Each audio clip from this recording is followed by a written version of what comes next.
for 100 yards and rushed for 50 yards in 7 straight games. That is the longest such streak in a single season ever.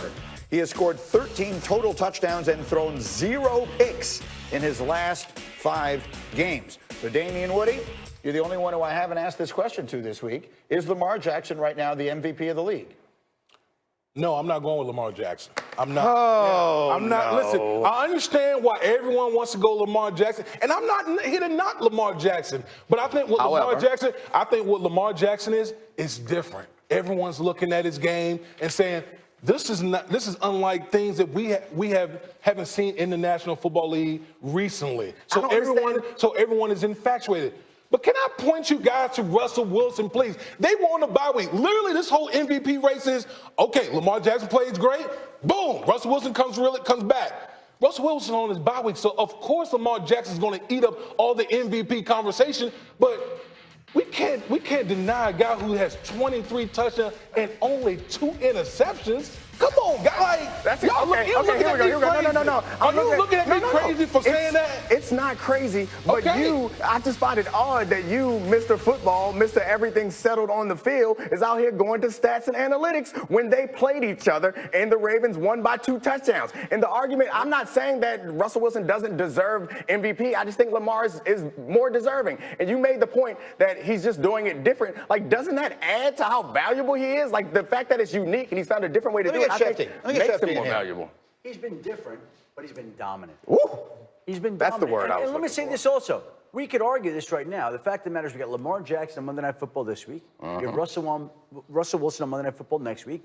And we're going into week 12. And MVPs are decided down the stretch. If we're going to pick an MVP today, you can't go wrong with either one. Yeah. But it's not being chosen today. It's going to be chosen in another month or so, a month plus. And somebody's going to win the award, and somebody's going to lose the award. And I don't mean to be the voice of reason, and let's not get carried away, but that's the truth. That's the truth of the matter, now, Chef D. I'm not here to I'm not here for reason. I'm here for chaos. I'm here to prove my point right now. I'm going to stand for Russell Wilson right here, right that's now. Fine, you're not wrong, but Lamar is better, and I hear the argument against.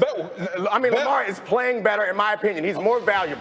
And I'm tired of hearing the argument that somehow Lamar has better talent around him. I think Lamar makes the people around him better. We can't act like Lockett's not good, like DK's not good, and they just added Josh Gordon. No one's out here clamoring to get Willie Snead. Like, that's not the same thing. Lamar has taken a franchise that was down, that was becoming irrelevant, as good as they've been in recent years, and he's made them interesting and topical and a team that everybody wants to see. The Seahawks have always been good under Russell Wilson. He's always been. Well, I think that he's been like Russell Wilson's been like. People sell him short. No one's Russell Wilson. Yeah, listen.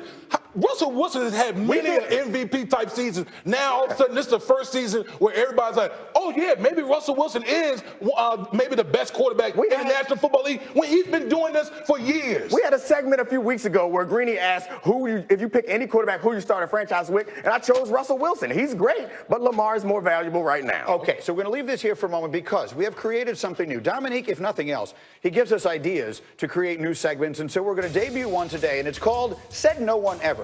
Because Dominique Foxworth makes a habit, and what I like about you is that it is sincere. You don't do it to be sensational, but you say things all the time that I've literally never heard anyone else say. So I have challenged you, give us a said no one ever. What is something you steadfastly believe that no one has ever said aloud before? All right. Brian Flores should be considered for Coach of the Year.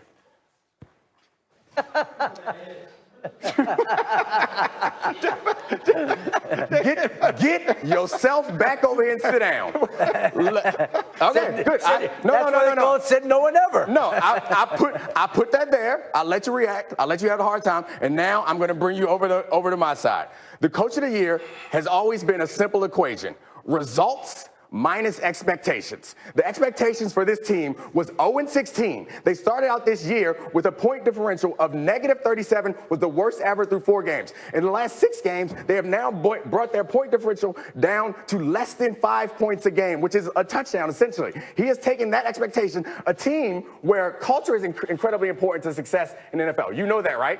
How impossible. One of the reasons why I hate tanking. It's impossible to build a culture in an organization where the very top of the organization is telling you this season doesn't matter. You don't matter. Nothing right now matters. And somehow, in that element, Brian Flores has taken them back from two of the most embarrassing losses ever in the history of the league this season. He has brought them to the point where they are a competitive franchise. They've won 2 games recently, and their point differential is respectable.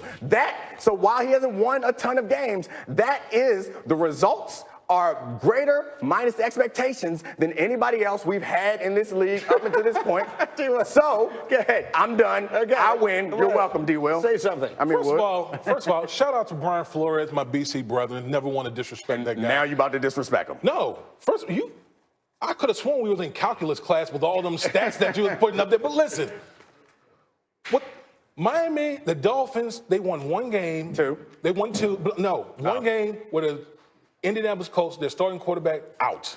Okay. All right. They won. So, okay, But let's we not all jump. agree- Still one on the road. With the starting quarterback out. Hold on. We got John Harbaugh, the guy who you've been all in on,